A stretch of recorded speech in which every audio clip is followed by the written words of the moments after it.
அப்பா திலீபனை பார்க்கணும்னு இவங்க 2 பேரும் வந்து தகராறு பண்றாங்கப்பா. அவனை தொந்தரவு பண்ணாதீங்கன்னு சொன்னா எங்களே கேவலமா பேசுறாங்க. விட்டா இவர் என்ன அடிச்சிருவாரு போல இருக்கு. இங்க எதுக்கு வந்தீங்க? உங்க ஒரே வேணாம் தானே என் அப்பா கூட வந்திருக்கேன். இங்க என்ன நிம்மதியா இருக்க விட மாட்டீங்களா?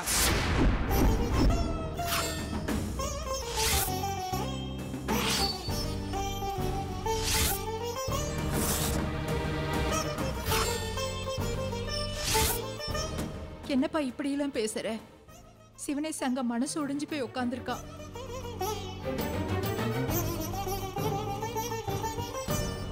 நீ இல்லாம அவன் படுற கஷ்டத்தை பார்க்க முடியல. எவ்வளவு கோவம் இருந்தாலும் நீ அவனை பிரிஞ்சு வந்திருக்க கூடாதுப்பா.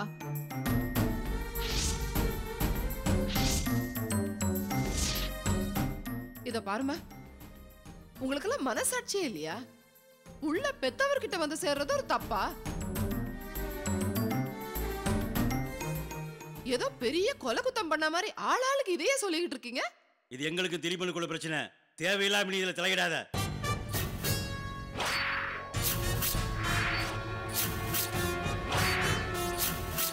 நீங்க மட்டும் என்னோட பர்சனல் விஷயத்துல தலையிடலாமா?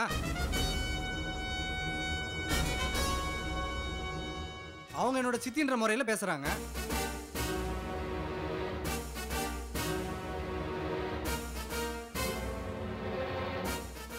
என்ன கண்ட்ரோல் பண்றதுக்கு உங்களுக்கு என்ன ரைட்ஸ் இருக்கு?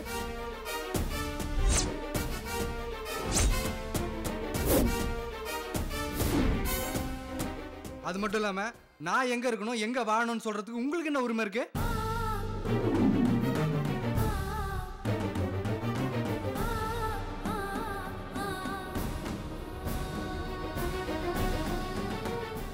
உன்னை தூக்கி வளர்த்த அப்பாவே யாருன்னு கேட்டவன் நீ.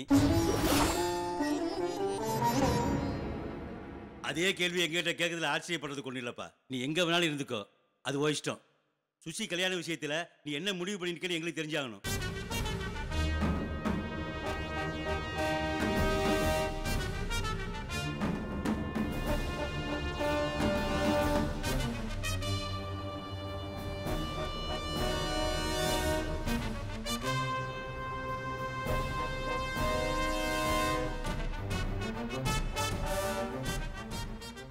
திலீபா, ஏன்டா அமைதியா நிக்கிற?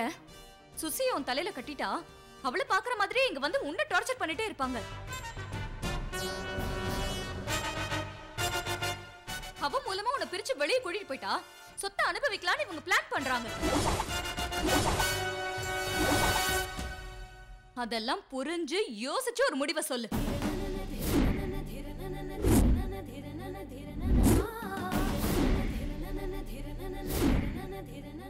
சொத்து யாருக்குமா வேணும்? அது எங்க கால் தூசிக்கு சமம். இந்த பணம் காசெல்லாம் நீங்களே அனுபவிச்சுக்கோங்க. எங்களுக்கு திலீபன் மட்டும் வந்தா போதும்.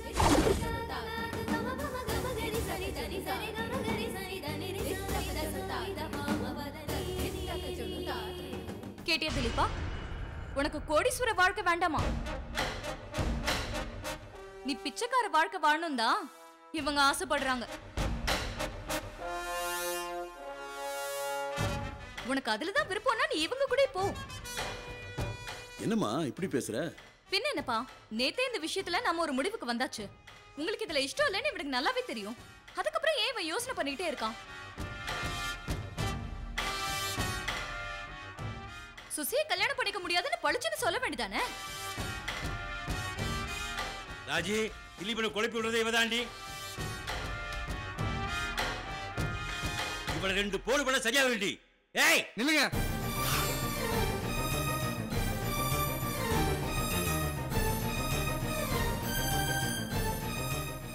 என் அக்கா மேல கோவப்படுறதுக்கு நீங்க யாரு?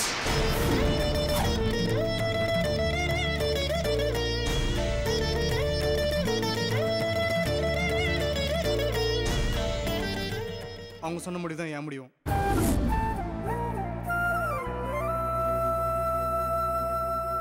உங்க பொண்ணை நான் கல்யாணம் பண்ணிக்கிறதா இல்ல, கிளம்புங்க.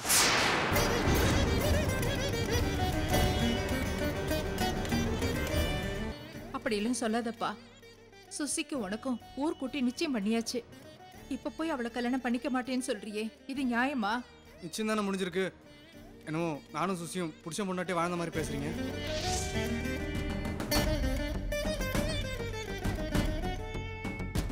நிச்சயம் முடிஞ்சாலே புருஷன் பொண்டாட்டின்னு தான் அர்த்தம். சின்ன வயசுல இருந்தே சுசி உன்னை அப்படி நினைச்சுதான் வாழ்றா.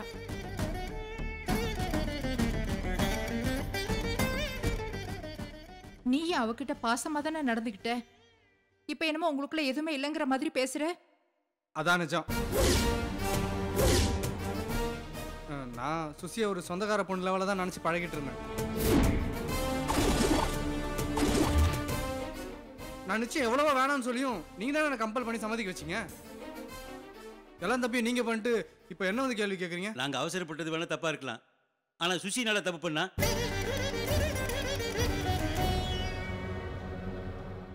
எங்க மேல உள்ள கோபத்தில் அவளை பழி வாங்கிடாத. அப்படி துரோகம் பண்ணா நீ நல்லாவே இருக்க மாட்ட. என்ன சாபம் வர்றீங்களா? எனக்கு என்னன்னாலும் பரவாயில்ல, நான் உங்கள் பொண்ணை கல்யாணம் பண்ணிக்கிறதா இல்லை. இடத்த காலி பண்ண.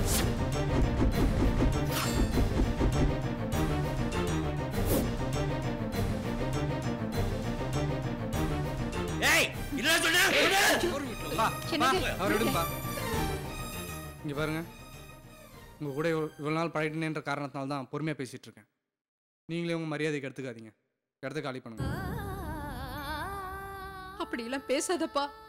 மாமா ஏதோ கோவத்துல அப்படி பண்ணிட்டாரு. அதுக்காக நான் உன்கிட்ட மன்னிப்பு கேட்டுக்கிறேன். உன் காலில் வேணாலும் விழுறேன்ப்பா. சுசியை மட்டும் ஏமாத்திராதப்பா. இந்த கல்யாணம் மட்டும் நடக்கலன்னா நாங்க குடும்பத்தோட தற்கொலை பண்ணிட்டு செத்துருவோம். இங்க பாருங்க, இந்த மாதிரி சென்டிமெண்டல் ட்ராமா போட்டு என் மைண்டை மாத்தணும் ட்ரை பண்ணாதீங்க. உங்க லைஃப் அப்படிதான் முடியணும்னா அதுக்கு நான் எதுவும் பண்ண முடியாது.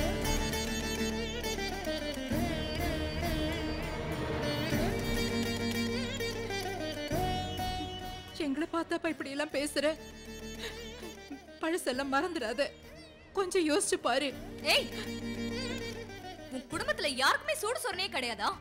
நீ கால்ல விழுந்தாலும் இந்த கல்யாணம் வேண்டான்னு என் தம்பி தான் தெளிவா சொல்றான்ல. இதுக்கு மேலே இங்க நின்னு கெஞ்சிட்டு இருக்கிறதுக்கு உனக்கு வெக்கமா இல்ல? யோ, இன்னும் ஏன் இங்க நின்னுட்டு இருக்க? உன் பொண்டாட்டியை கூப்பிட்டு கிளம்பு. இனிமே அந்த அயோக்கியனுடைய சொந்தக்காரங்க நீ யாரும் இந்த வீட்டு வாசப்படியை மதிக்க கூடாது. மீறி வந்தீங்க வெட்டி கோலி போட்டுருவோம். பையா, என்னையா முறைக்கிற? என் அந்தஸ்துக்கு உன்ன மாதிரி ஆளுங்களை வீட்டுக்குள்ள விட்டதே தப்பியா? போயா வெளிய, போயா. மேல கை வச்ச அவ்வளவுதான். வாராஜி போலாம். ஏய் நெல்லியா, வந்ததுதான் வந்த, இந்த நல்ல விஷயத்தை கேட்டுட்டு போ. என் பிள்ளைக்கு என் அந்தஸ்துக்கு ஏத்த மாதிரி ஒரு பொண்ணை பார்த்து முடிவு பண்ணிட்டேன். இந்த மாச கடைசியில கல்யாணம். போய் உன் மச்சாங்கிட்ட சொல்லு, ரொம்ப சந்தோஷப்படுவோம்.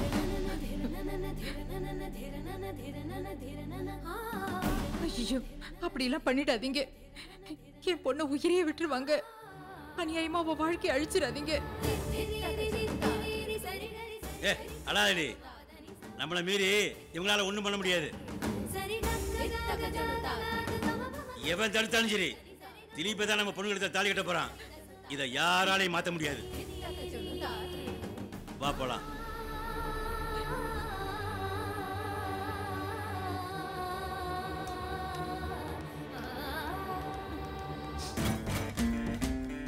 ராஜி, நீ வீட்டுக்கு போ, நான் போலீஸ் ஸ்டேஷன் வரைக்கும் போயிட்டு வரேன். எதுக்குங்க?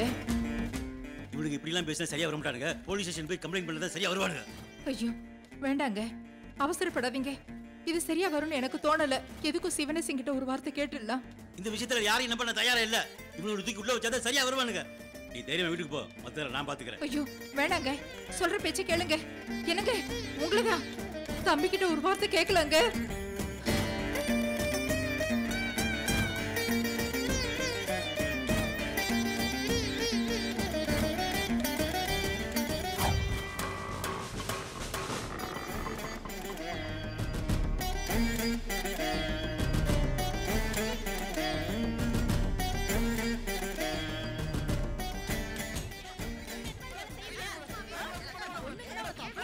எங்கம்மா இன்ஸ்பெக்டர்? உள்ள விசாரிச்சிட்டு இருக்காங்க, வெயிட் பண்ணுங்க. நல்லா போடுங்க, முட்டிய பேத்துட்டு தான் அனுப்பணும். கும்பிடுறேங்க. யார் நீங்க? என் பொண்ணோட சார், வாழ்க்கை என்னது? உன் கையில தான் எழுந்திருங்க. எழுந்திருங்க சார். என் பொண்ணோட வாழ்க்கையை காப்பாத்துங்க. இல்லைன்னா குடும்பமே தற்கொலை பண்ணிக்கிறங்க. அழாதீங்க, இங்க வாங்க.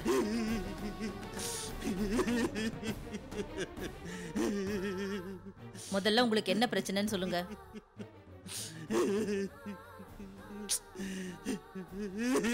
இப்படி அழுதுகிட்டே இருந்தா எப்படி சார்? நியாயம் கிடைக்கும் நம்பித்தானே இங்க வந்திருக்கீங்க.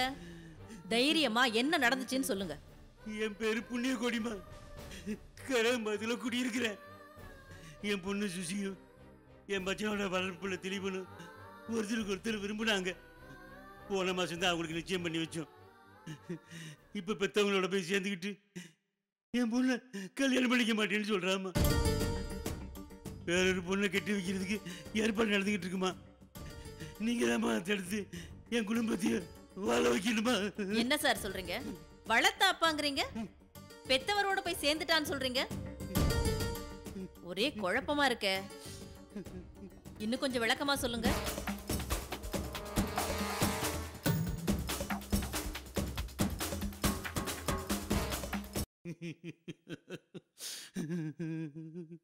ஓ, இவ்ளோ நடந்திருக்கா? இப்போதான் இந்த கேஸ்ல இருக்கிற சிக்கலே எனக்கு புரியுது. ஆனா உண்மை உங்க பக்கம் இருக்கு சார். உங்க பொண்ணையும் அவனையும் சேர்த்து வைக்க வேண்டியது எங்க பொறுப்பு. நீங்க ஒண்ணும் கவலைப்படாதீங்க. ஆமா, கோவில்ல தான் நிச்சயதார்த்தம் நடந்ததுன்னு சொல்றீங்க. அதுக்குண்டான ஆதாரத்தெல்லாம் வச்சிருக்கீங்களா? இருக்கு மேடம். நிச்சயம் நடந்தப்போ போட்டோ எல்லாமே எடுத்திருக்கோம். குட். பொண்ணும் அந்த பையனும் பழகுனதுக்கு வேற யாராவது சாட்சி இருக்காங்களா? திலீபனை வளர்த்து என் மச்சான் சிவனேசன், திலீபன் கூட பிறந்தவங்க யாருனாலும் கேட்டு பாருங்க. இவங்க 2 பேரும் கல்யாணம் பண்ணிக்க போறான்னு ஊருக்கே தெரியுமா? பேசுறபடி நடக்கலைன்னா என் குடும்பம் மானமே போயிருமா? ஆளாளுக்கு இல்லாதையும் பொல்லாதையும் பேசி எனக்கு கேவலப்படுத்திடுவாங்க. மானமே போயிடுமா? அதுலயே அவ உயிர் போயிடுமா? அழாதீங்க சார். உங்க பொண்ணை வாழ வைக்கிறேன்னு சொல்றேன். நீங்க என்ன சார் சாகரத்தை பத்தி பேசுறீங்க? அழாதீங்கன்னு சொல்றேன்ல. சரி, திலீபன் எங்க இருக்கான்னு உங்களுக்கு தெரியுமா? தெரியுங்க. வாங்க கான்ஸ்டபிள்ஸ், வாங்க.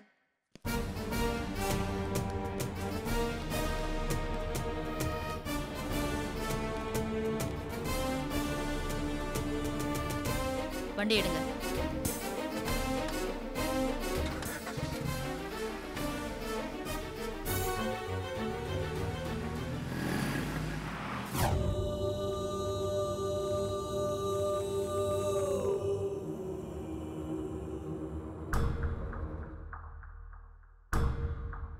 சக்தியை பற்றி அக்காவுக்கும் மாமாவுக்கும் சரியாக தெரியலப்பா. அதான் வந்து கூப்பிட்ருக்காங்க. ஆனால் நல்ல வேளை சக்தி அங்கே போகலை. போய் ஏதாவது அசம்பாவிதம் நடந்துருந்துச்சுன்னா அப்புறம் அசிங்கமாக இருக்கும்ப்பா. உண்மைதான் மாமா. திலீபன் பண்ணதை கேட்டா எனக்கே ஆத்திரமா இருக்கு. ஆனால் நம்ம திலீபன் இப்படி பணத்துக்காக மாறுவான்னு நான் கொஞ்சம் கூட எதிர்பார்க்கல. அண்ணி போனதுலேருந்து எங்கள் குடும்பத்தில் பிரச்சனை மேலே பிரச்சனை வந்துக்கிட்டே இருக்குப்பா. நானும் என் பிள்ளைங்களும் சேர்ந்து பழைய வாழ்க்கை வாழ முடியுமான்னு எனக்கு ஏக்கமாக இருக்கு. ஆனால் எங்கே அந்த ஏக்கம் கனவாகவே இருந்துடுமோன்னு எனக்கு பயமாக இருக்குப்பா. ஏன் மாமா இப்படிலாம் பேசுறீங்க? சூழ்நிலை என்ன அப்படி பேச வைக்குதுப்பா. நம்பிக்கை தர மாதிரி சின்னதாக ஒரு விஷயம் நடக்கும்போது அதுக்கு பல மடங்கு எனக்கு பயம் தர மாதிரி ஏதாவது ஒரு விஷயம் நடந்து அந்த நம்பிக்கை அடிச்சிட்டு போயிடுதுப்பா. உங்க வீட்டில் இருந்தால் தான் சக்தியோட பிரச்சனை சரியாகும்னு நான் நம்பிட்டு இருந்தேன். ஆனால் நீ சொல்றது கேட்கும்போது தான் பிரச்சனை முந்தியோட இன்னும் மோசமா இருக்குன்னு தெரியுது. அவளை இந்த பிரச்சனையிலேருந்து எப்படியாவது வெளியில கொண்டு வந்துடணும்ப்பா.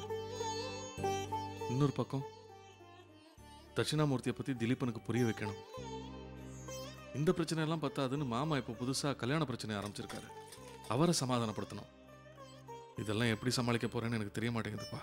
மாமா, சக்தியோட நிலைமை இப்படி மாறி மாறி தான் இருக்கும்னு டாக்டர் சொல்லியிருக்காரு. இப்போ அம்மாவும் சக்திக்கு ரொம்ப சப்போர்ட்டாக இருக்காங்க. அவ சீக்கிரமே பழைய கண்டிஷனுக்கு வந்துடுவா. நீங்கள் இனிமே சக்தியை பற்றி எந்த கவலையும் பட வேணாம். எப்படிப்பா நான் கவலைப்படாமல் இருக்க முடியும்? அப்பாவா எனக்கு அந்த பொறுப்பு இருக்குல்ல. அண்ணி போகும்போது இந்த 3 பிள்ளைங்களையும் நான் நல்லா காப்பாற்றுவேங்கிற ஒரு நம்பிக்கையில் தான் என்கிட்ட ஒப்படைச்சிட்டு போயிருக்காங்க. இப்போ நடக்கிறதெல்லாம் பார்க்கும்போது என்னால் என் குழந்தைங்களுக்கு நல்லது எதுவும் நடக்காம போயிடுமோன்னு எனக்கு பயமா இருக்குப்பா.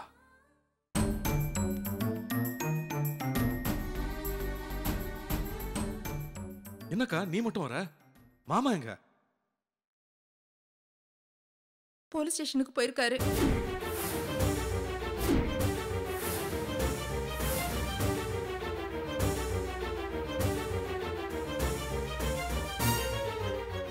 போலீஸ் ஸ்டேஷனா? என்னக்கா சொல்ற? கல்யாணத்தை பத்தி பேசுறதுக்காக நானும் அவரும் தட்சிணாமூர்த்தி வீட்டுக்கு போயிருந்தோம்ப்பா. அவர் எங்களை ரொம்ப அசிங்கப்படுத்தி பேசிட்டாரு. திலீபனுக்கு அவர் அந்தஸ்துக்கு ஏத்த மாதிரி பொண்ணை பார்த்துட்டாராம். இந்த மாசமே கல்யாணத்தை முடிக்க போறாராம்.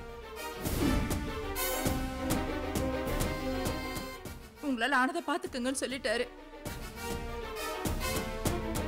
திலீபனுக்கு சுசிய கல்யாணம் பண்ணிக்கிறதுல இஷ்டம் இல்லையா. நிச்சயதார்த்தத்துக்கே உங்க கட்டாயத்துக்கு தான் ஒத்துக்கிட்டேன்னு சொல்றான்.